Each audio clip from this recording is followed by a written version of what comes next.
Yeah, so I'm going to kind of start the questions just to get everybody warmed up, but I know that the mentoring was already starting before this, so I want to make sure that you all can get your questions asked as well, so I'll make sure to pause in a bit. But thank you for being here with us. Thank you very much for having me. Yeah, and just, I guess, I'd like you to talk a little bit more in case people didn't have time to do some extra research. What was your path up to your current projects today of Effectively and Women Who Start Up? Sure. Well, hello. I'm Lizelle. Thanks for interviewing me. Project Excite. Thanks for being here. A couple of students in the house and some other folks. So how did I end up being in this room with you today? A lot of left turns and a lot of curveballs. So there's no straight line to getting into this room, as you know, right? This is called life. I've had a few degrees. I've started a few companies. Let's see. I moved to the United States right before 16, from South Africa, born and raised. And that was 1997. The Broncos had just won the Super Bowl. Clinton was the president, and everybody loved John Elway. A lot has changed since then. Or maybe it hasn't. Politics are alive and well, the Broncos are doing shitty, and here we are. Just teasing. So 20 years is a long time, but I'll break it down, give you a highlight reel, and then we can talk about kind of those pieces. Yeah. So I went to Conifer High here in Colorado, which was mind-blowing. I skipped a grade. I had to learn and speak and think in a new language. Afrikaans was my first language. It was a dialect of Dutch. That's what you speak when you are South African and light-skinned. But we have 13 national languages in South Africa growing up, so that was amazing. I spoke a lot of languages, actually, as a kid. And I was surrounded by a lot more diversity when I was really young. So I moved to Colorado, and I was really young, and I finished high school, and that was odd. And the only thing that really helped me survive high school was performance arts. I used to be an athlete. And when I moved here, it was a very, very, very, very challenging time for me. I moved here with a backpack. I chose to move here when I was 15.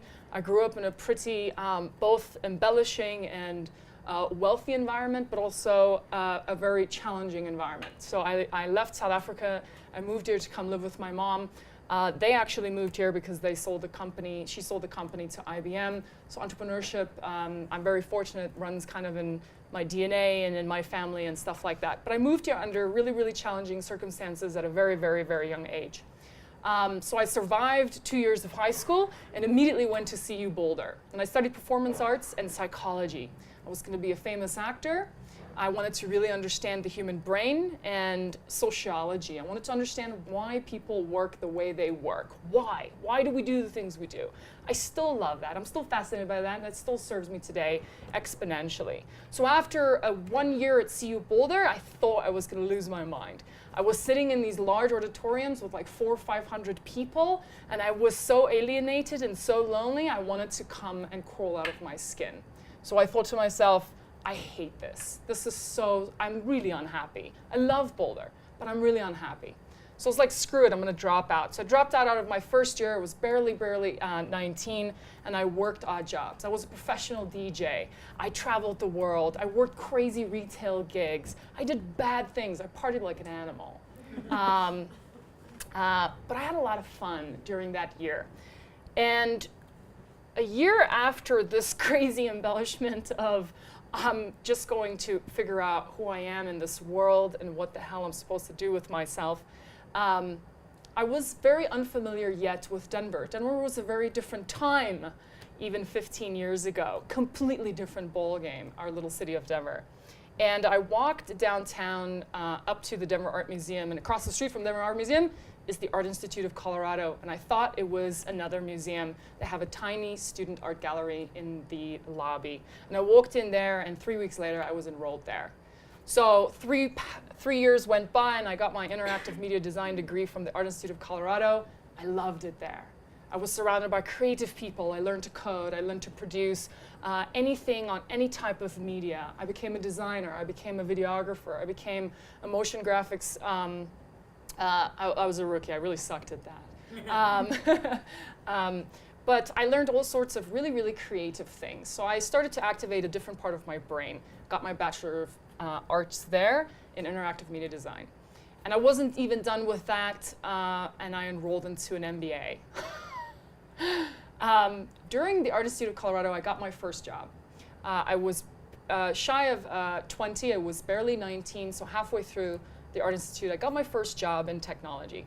I started to work in enterprise software at the age of 19 during my completion of my first degree at the Art Institute of Colorado. So by the time that I graduated in 2004, I'd already been working in the technology world for a good 2.5 years. As a rookie, I did graphic design, I did marketing and stuff. I kept giving myself promotions. No one ever gave me a promotion. I ended up working there for 9 years. I completed my MBA there, specializing in marketing.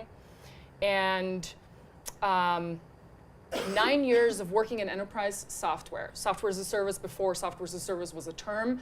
Platform as a service, we pretty much invented those terms in our technology kind of spaces in the enterprise world. We worked with hundreds and hundreds of thousands of end users, from Kroger to King Soopers to pretty much every airline on the planet, except for, I don't think there's an airline in Antarctica.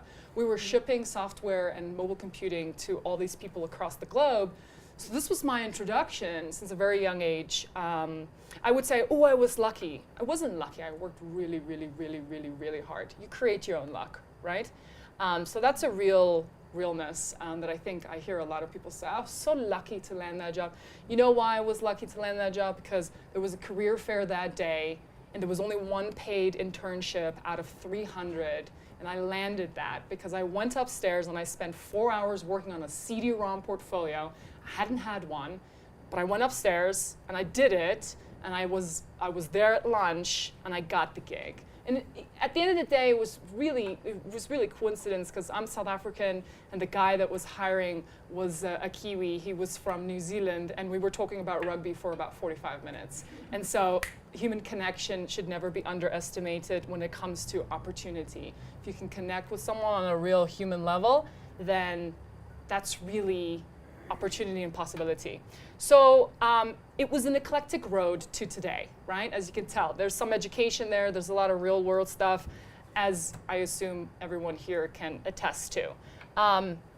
In 2011, I got kicked out of the company. Huge reorg. Lots of us in leadership got booted, they raised a lot of money, and they went on to do their own thing. It's the best thing that ever happened to me. So I started my first company in 2012.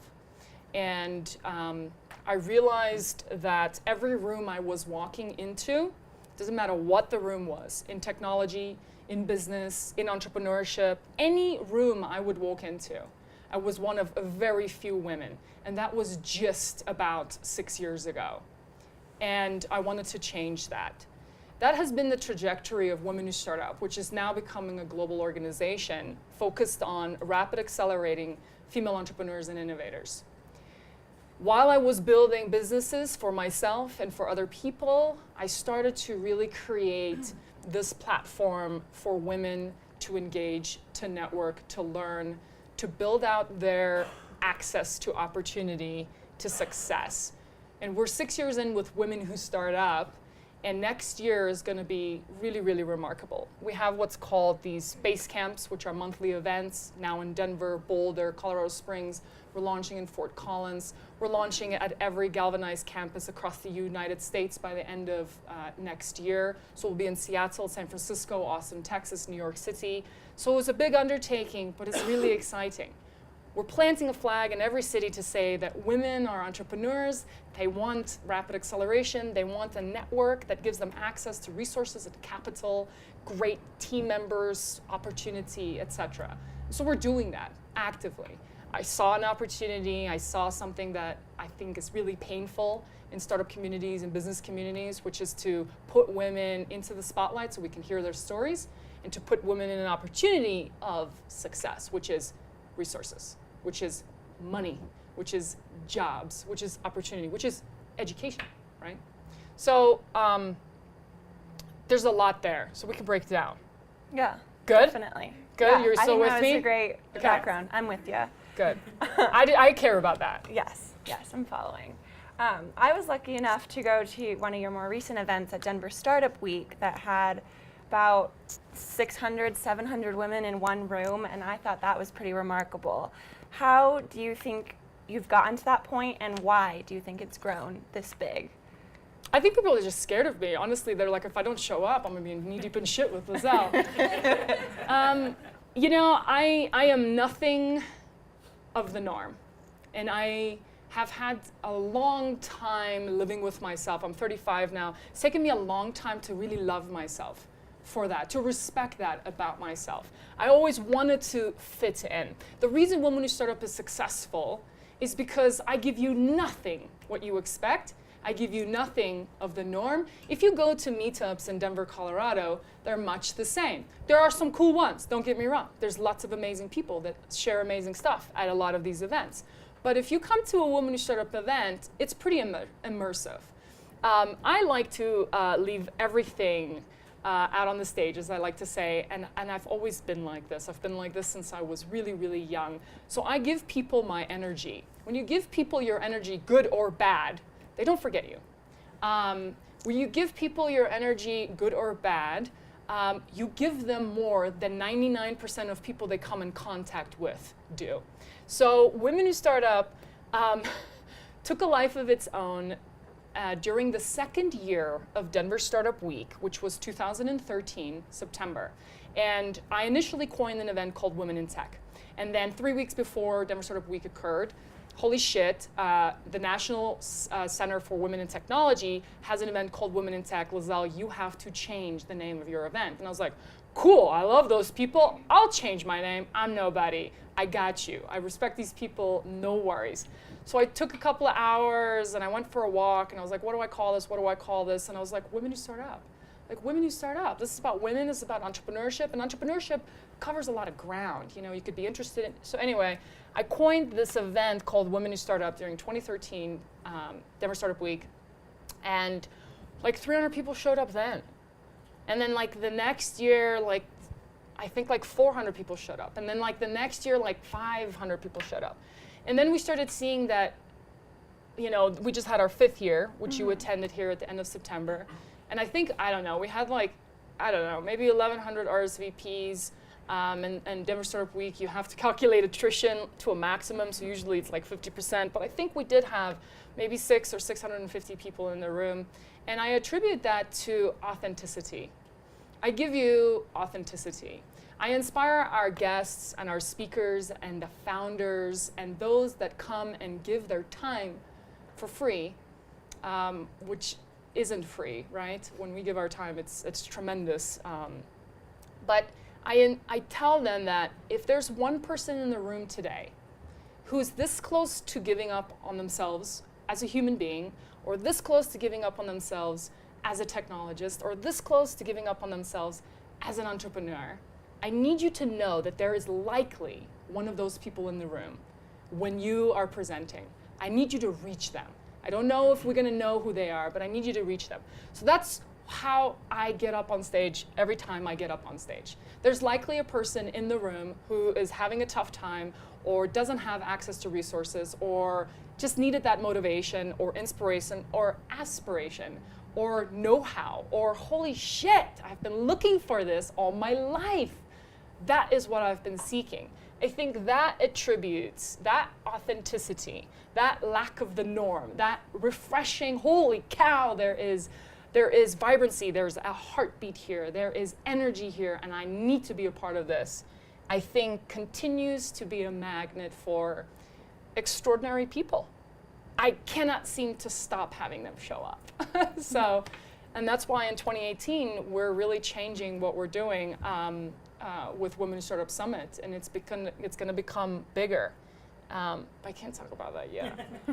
Okay. But I look forward to, we're going to try and do now during every Denver Startup Week and Startup Weeks where we have base camps, where we have a Women Who Startup base camp, we're going to start doing Women Who Startup rallies. So we're going to start walking into rooms. If there's no women on that panel, we're going to rally. We're going to start walking in the rooms. If there's no female investors, we're going to rally. We're going to be loud. We're going to be excited, and we're going to continue to change the numbers. So look out for a rally near you. at a startup week coming to you soon. Great. I'm ready to rally. You're ready to rally? We're ready to rally right now? I'm usually ready to rally. I should shut up with my flag. Yeah, definitely. You keep touching on this piece of technology. So I'm interested, how does that fit into entrepreneurship? And what do you think the future of women in tech is? Oh my God. I think the future of women in tech is extremely exciting. I think even with all the obstacles, which is a culture issue, it's just a culture issue. There is nothing wrong with women. There is nothing wrong with women in technology. There is a culture issue. There's always cultural attributes that you can break down and see why it is that women are not succeeding.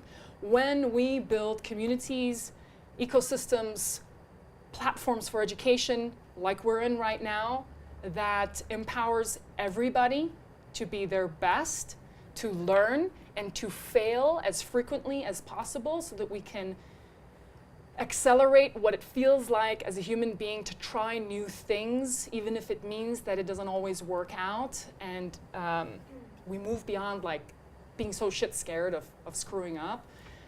We're going to continue to empower women, people of color, the LGBTQ community, people with disabilities, to contribute and attribute to how we design the world, how we experience the world, how we live in this world, how we drive our cars, how we use our computers, how we use our mobile devices. Women need to be a part of that engineering and design and process and operations. Women need to be a part of that. And so it's important. I don't give a shit if plenty of the wealth is still in the hands of men. Great, invest in women. You have zero excuses, and that's a fact. Any guy that says anything otherwise, it's a cultural norm. It's comfortable, and it's bullshit. What is the future is investing in everyone with an ounce of curiosity that wants to explore how to design the future, how to design the world better, how to explore things that may not even work out. The most exciting thing about women who start up is I just want to continue to encourage, particularly women, and the men love being in the rooms, by the way. I have guys coming up to me telling me that they want to run through brick walls after they attend women who start up events. Guys, which is amazing. I want more guys in the room. I want more guys in the room. Like, nobody ever said, like, you can come. You're welcome, right? You're welcome too. But I'll be a ball buster if you're an asshole, right? And they know that too. And so, right? And I'm fine with that. I'll take that brunt. This is about the future. The future includes women in leadership. The future includes helping people unfold their own curiosities and letting them fail and letting them try things. Technology requires diversity. We have to create inclusive environments. Then only can we be diverse. Then only will we start seeing, gender equity and equity across the board. So it's tiers. You have to be inclusive, right? If DU wasn't inclusive, there would be no diversity. If there's no diversity, well, we're designing shitty things. Technology is going to remain redundant and quite boring and not include the future, which is everybody. I don't know if I answered your question, but I hope I touched on some things. Yeah, no, and I think you touched on a great point. We often see diversity and inclusion used as buzzwords that aren't really implemented. So I think taking those steps to actually implement them are important, and you can help us see I that. learned this beautifully, actually, and it was accentuated like a week ago at a Project Excite event, which is amazing. I try to attend a great deal of diversity type talks and panels, because I've heard it all, but I want to continue to hear from many, many, many perspectives, because it's a vast issue, and if you think about, this is the most beautiful thing I heard last week about how Denver was described. Denver is inclusive, but not extremely diverse yet. And so that is I think, a positive light to look at Colorado. We are an inclusive culture. We are about giving so much. We are about wanting everyone in the room. That will continue to propel diversity. If you're inclusive, if you're welcoming, if you create safe, exciting, creative environments to learn, grow, come be a part of, then people will feel like they are welcome. But you have to then, beyond just making an inclusive environment, you have to be extremely active about who you partner with, right? I have to partner actively with women who are African American, women who are Asian American, the LGBTQ community, and say, you are leaders, you matter in the equation of technology, entrepreneurship, innovation, etc. You need to please know that you are welcome. It's a very active, action-oriented, like nothing happens when it comes to inclusion, diversity, and equity. Nothing happens without action.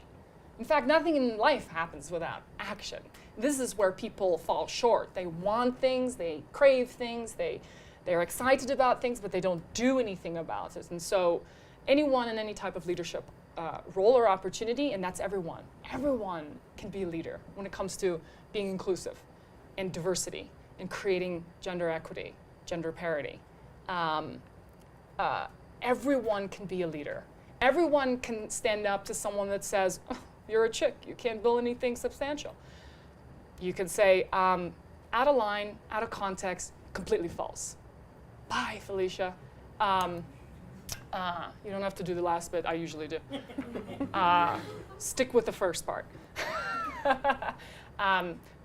Comedy actually helps quite a bit when it comes to cutting through the bullshit of cultural norms. And as you are re-engineering how people think and why, it is important to laugh together, even if you don't necessarily agree on everything. But yeah.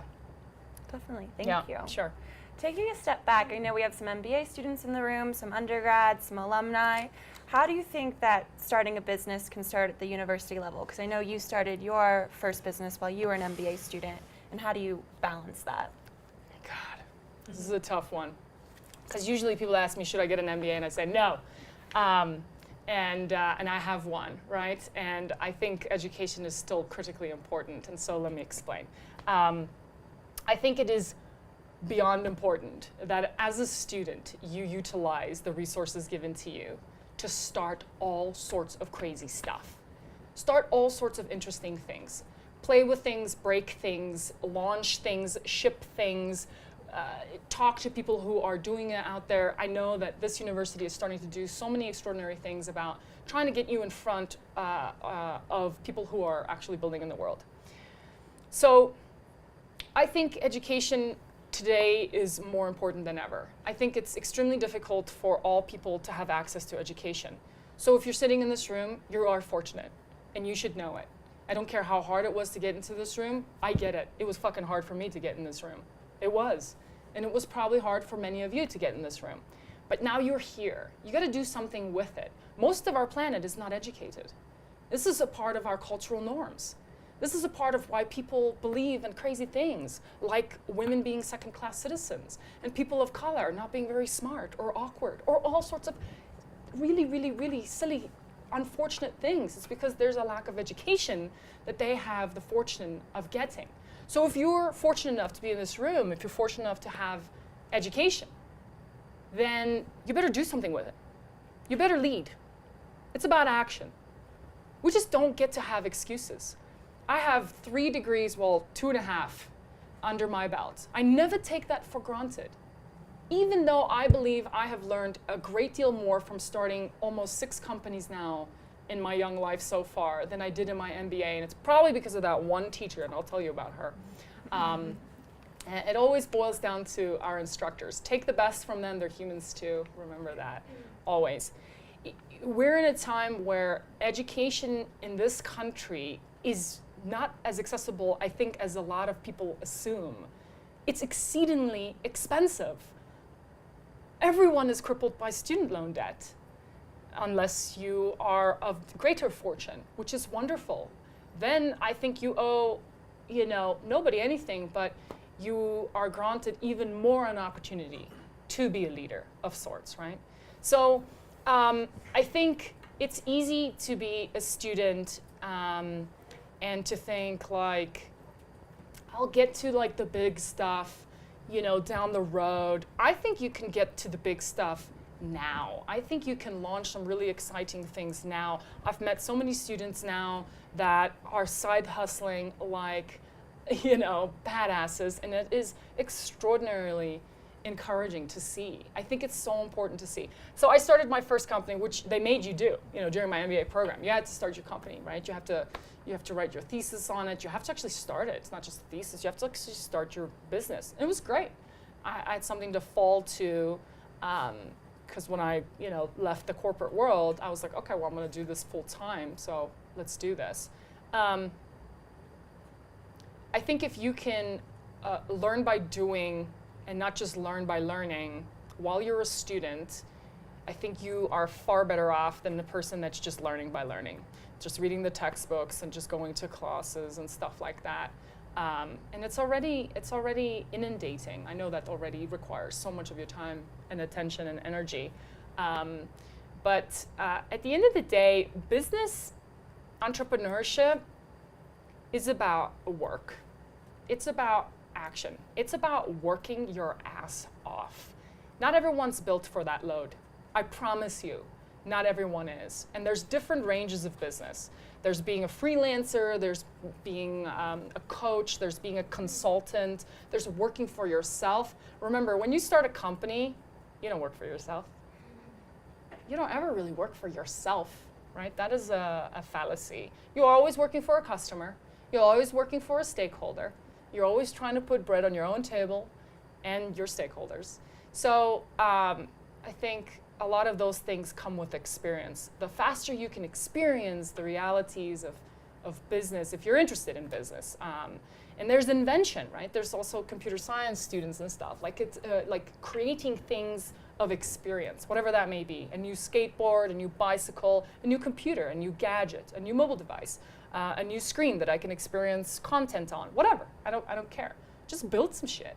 Break it, like really break it, and like really get to know yourself, because that I think is really, it's really extraordinary to have that time. You're never gonna have this time again.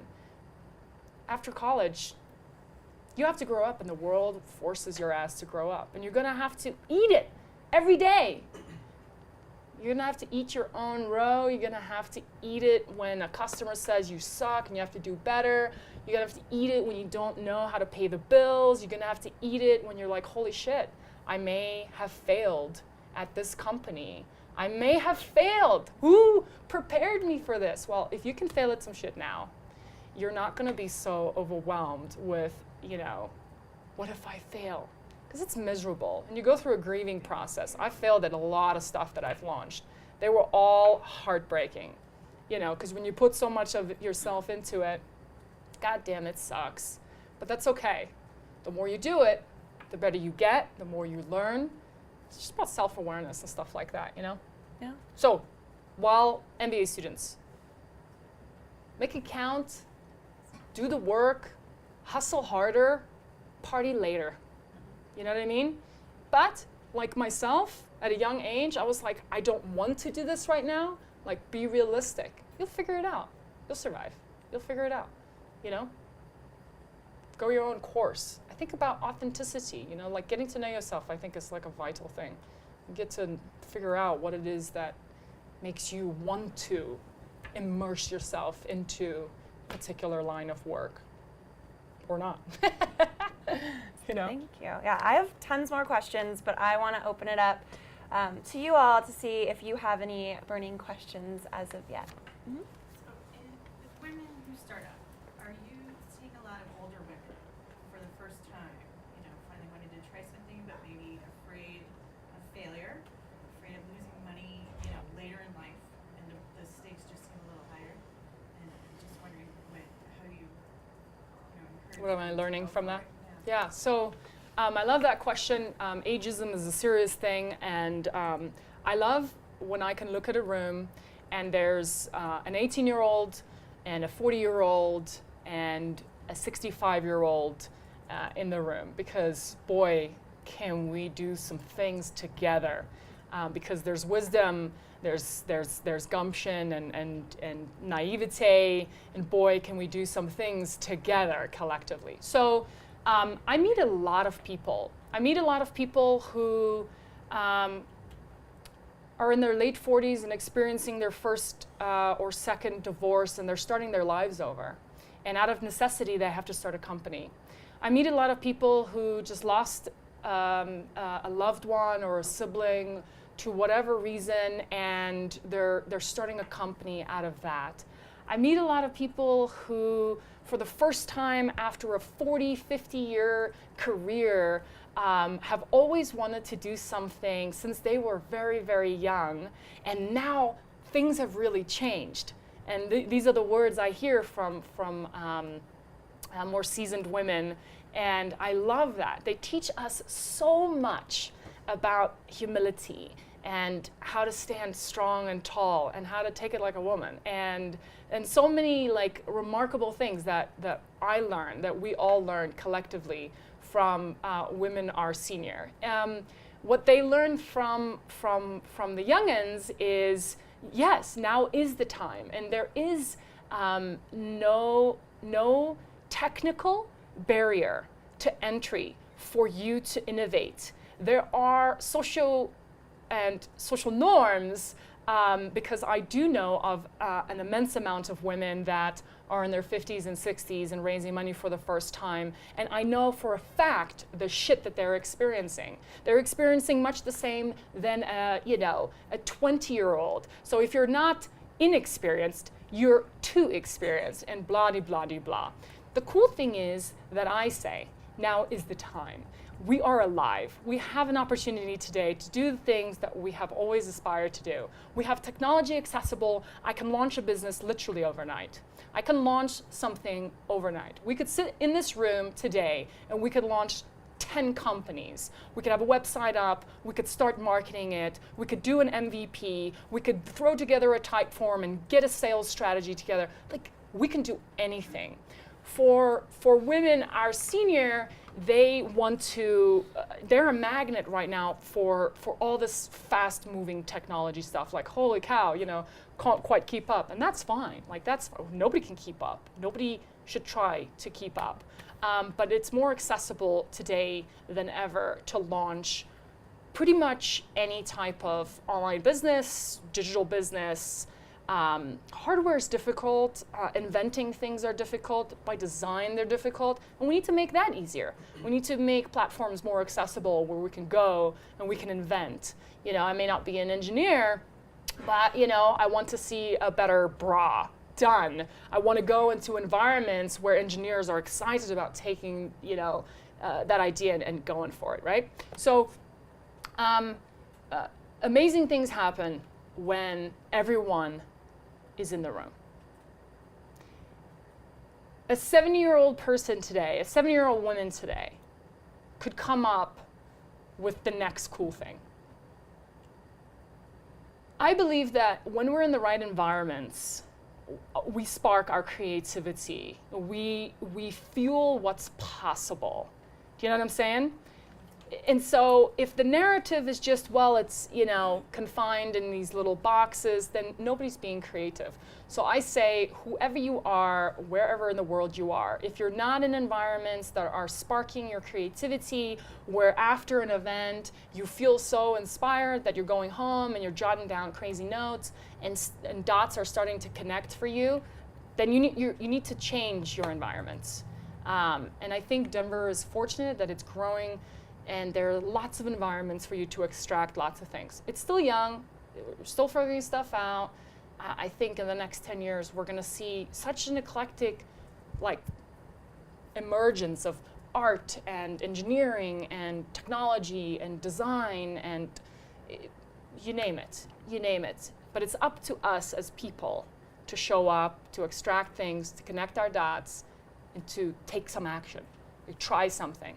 You know what I mean? Like I tell people when they show up to a Women Who Startup event, you're already 90% ahead of the game, because you got out of your comfort zone, the couch, the office, your house, whatever, and you're here.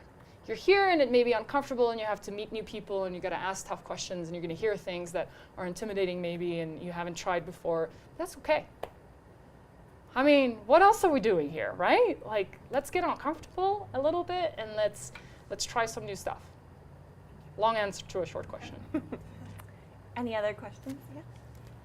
So I just want to add one more point to how MBA students start a business, and I think that one of the advantages is that the status of being a student. So it's easier to ask for advice, ask for mentorship and stuff like that. Like, hey, can you help me out? So that is one point.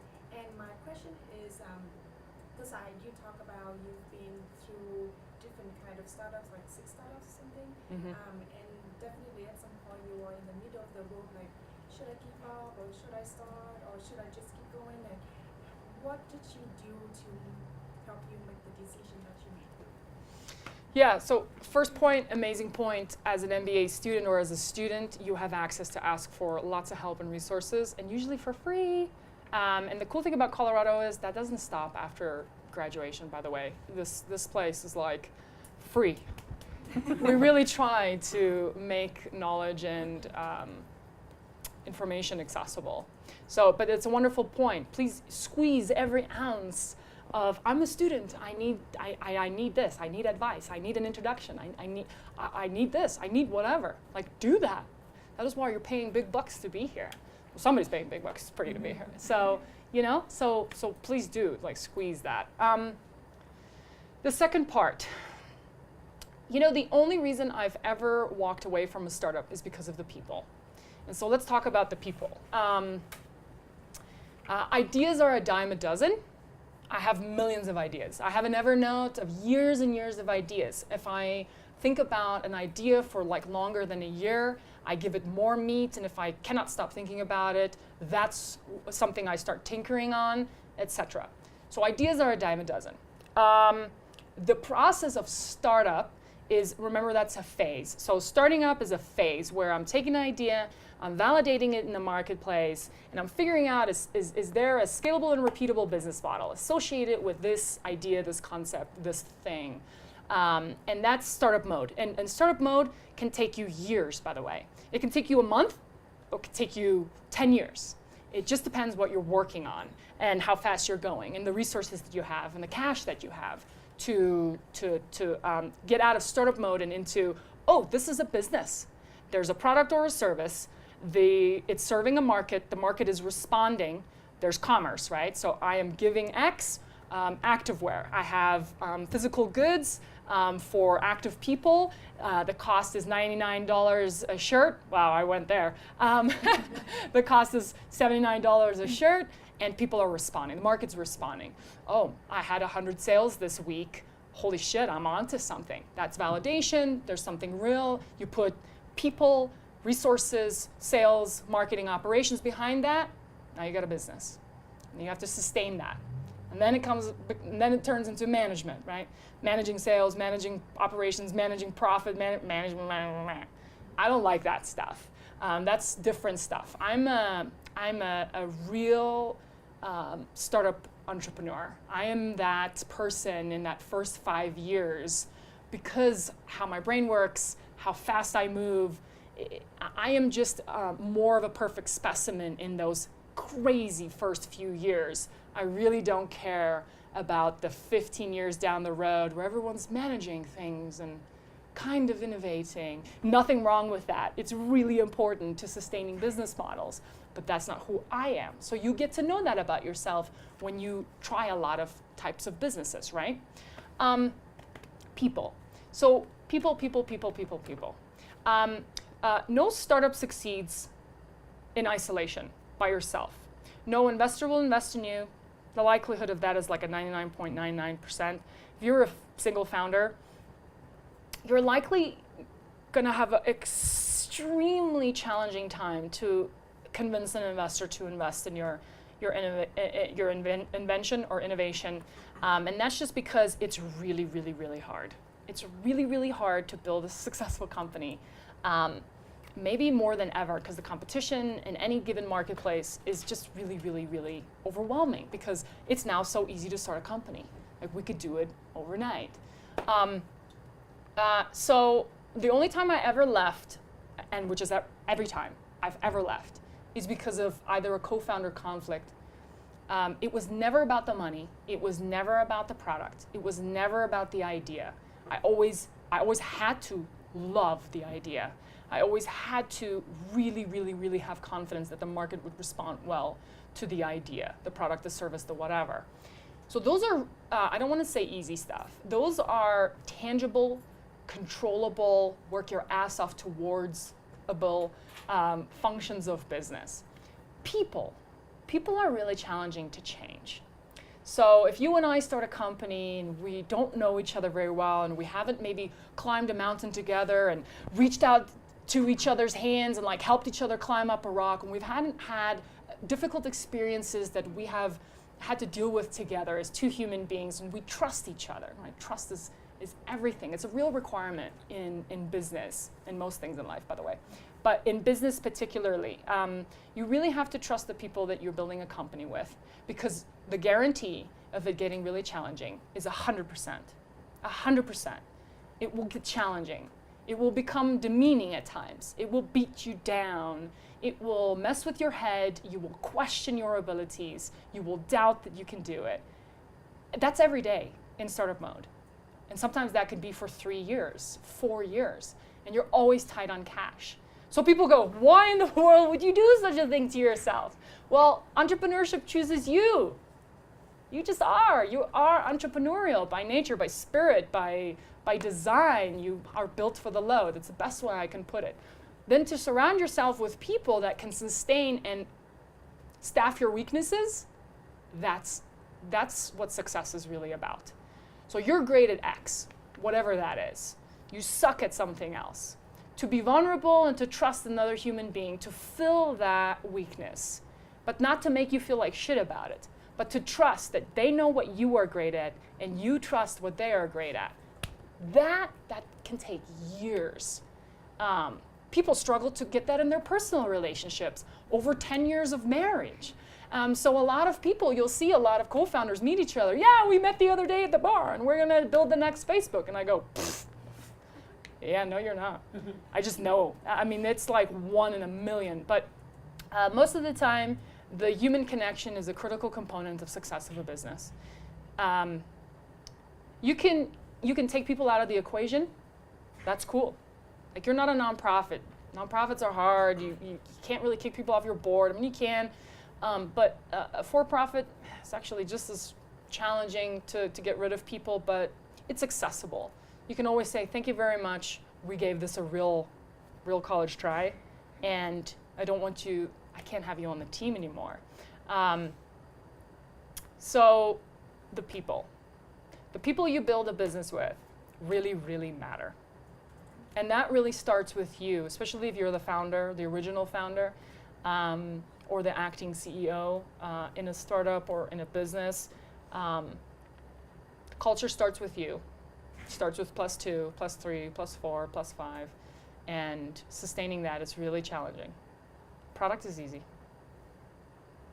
Did that help? Totally. That totally helped, okay. My question is, how do you know when to call it quits on an idea?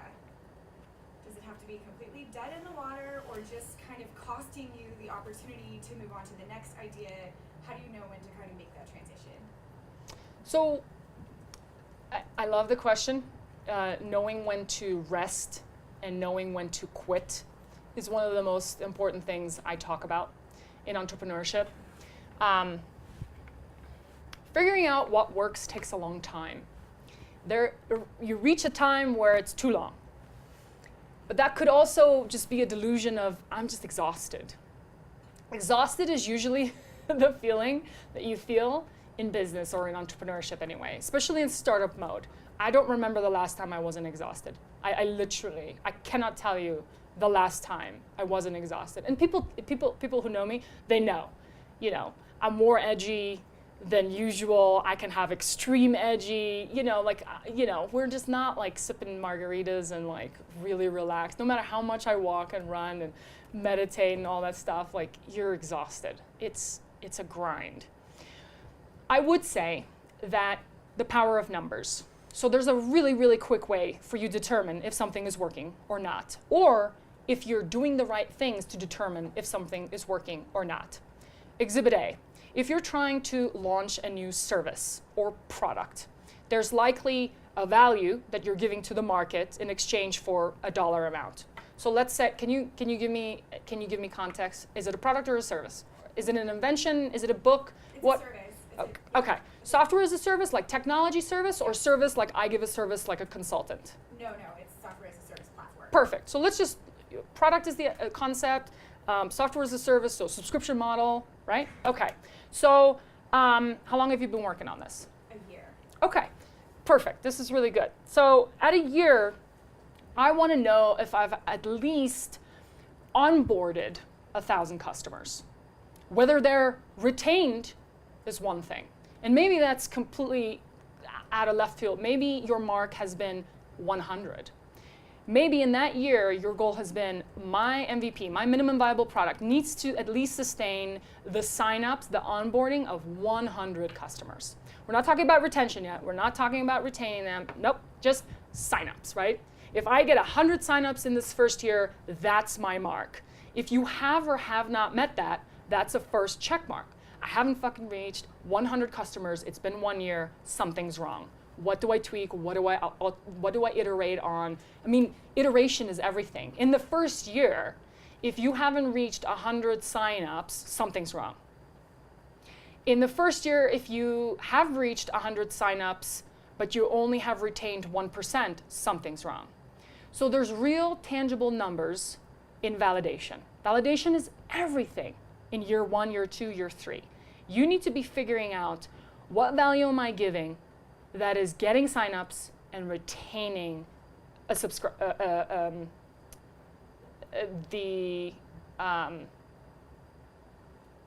the subscribers. I was trying to say something else. That is retaining your recurring revenue. So if you are in software as a service, recurring revenue is everything because likely your price point is low of your product. So let's say you have product A. Product A provides whatever value to a customer. It's $19 a month. Example, I don't know what you're building. $19 a month. You're gonna have to play with that number.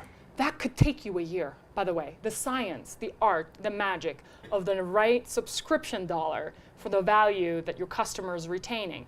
That's one component. Second component is value. So user experience. What are they getting? What do they do with your product? What are they doing with the software? You know, how often do they use it? How many minutes or hours a day are they in there? Do they use it once a month? All that kind of stuff determines that dollar figure for your monthly subscription. That's going to determine signups, retention. Can you retain them, right? So value, value, value, value, value. Value is determined by what I pay, what I get, how often I use. Do you take pain away from me? If you don't take my pain away, you know, does Instagram take my pain away, or do I just love it because it's sticky, right? We just love it because it's sticky. It doesn't take my pain. Well, it might actually be, you know, psychological, which is like, oh my God, I need to escape real quick. Okay, yeah, milkshake, dog. Yep, I feel better about life. You know? Because it's the highlight reel. We know that sticky shit is the highlight reel of life, right? Like, yep, there's a real unicorn. Whoa, oh my God. And now you feel bad about yourself because you don't have a unicorn. But, so there's that. So, back to your, like, 1 year in. In the grand scheme of things, you haven't done shit. In the big grand scheme of things, a year is important. A year is important in your life. You don't get your year back. What have you learned? What have you validated? What can you not repeat in 2018 that's not serving you? What can you change? How can you staff your weaknesses? How can you continue to iterate? Happy to talk to you more about that afterwards.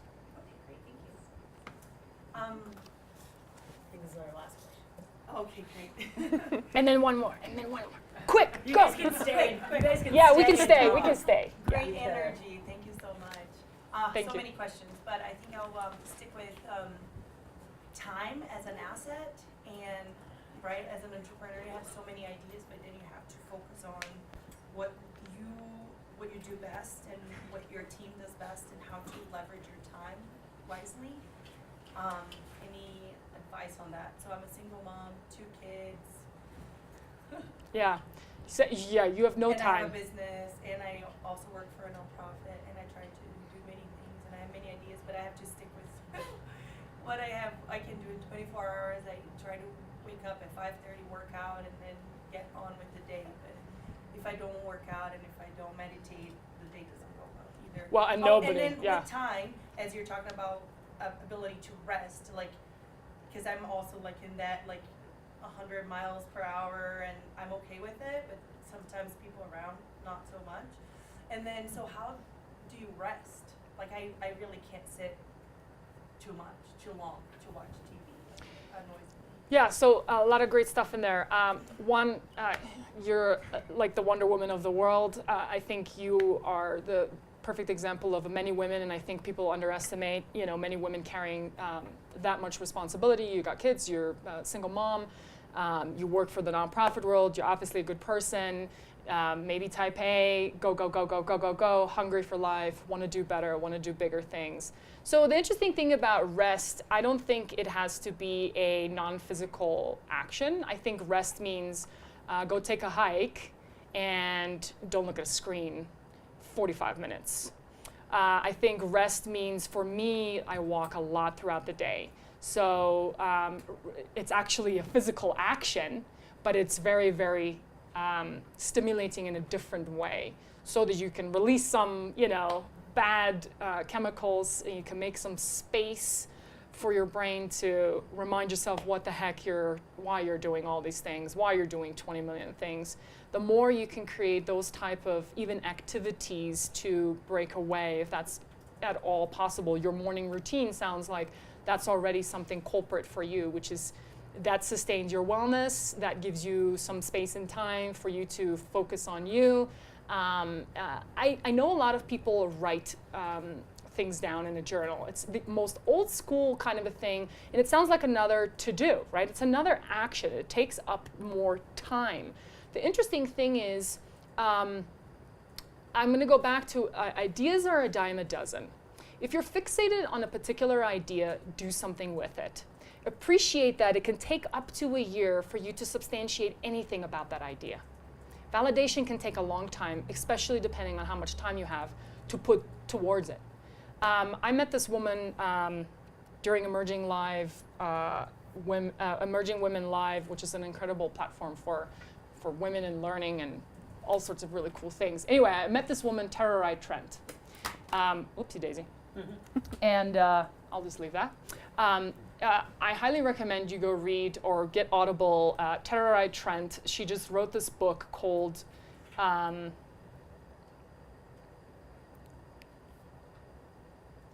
I'll think of it in a moment. I'll tell you the context very, very briefly. By the age of 18, she already had 4 children. She was raised in Zimbabwe.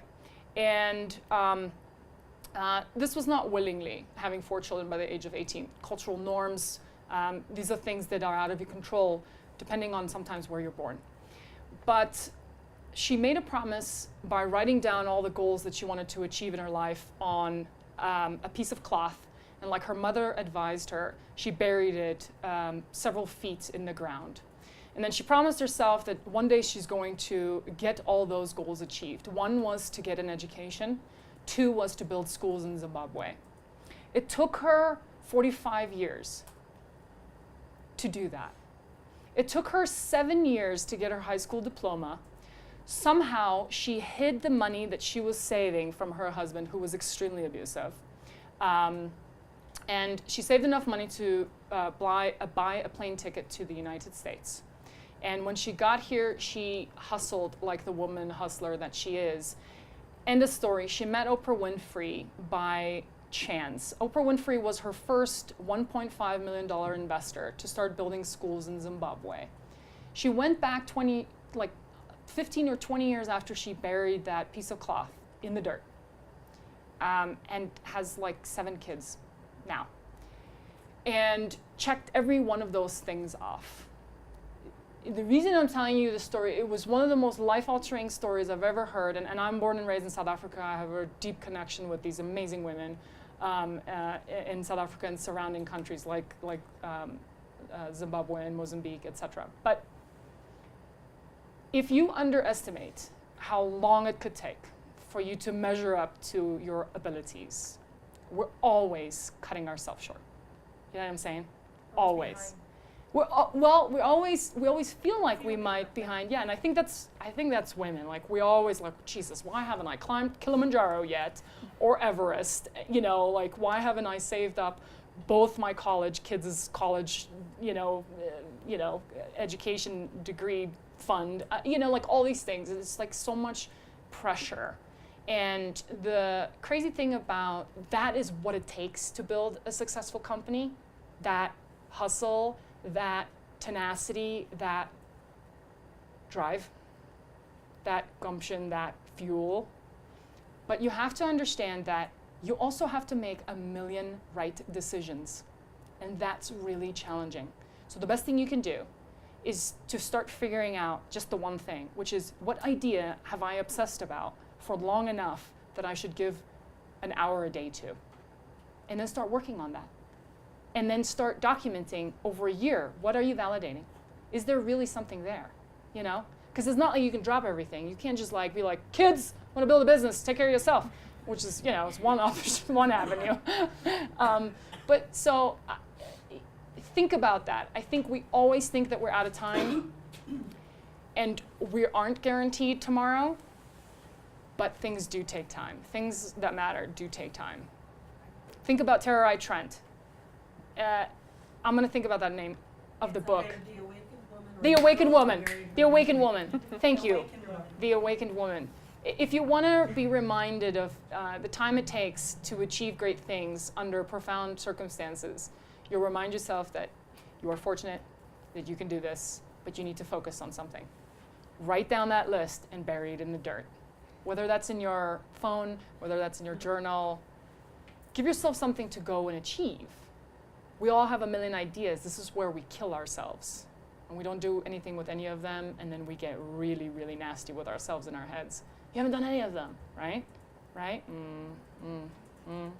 Great. Thank you. Thank you. Well, Thank you very much. Thank you. Sure.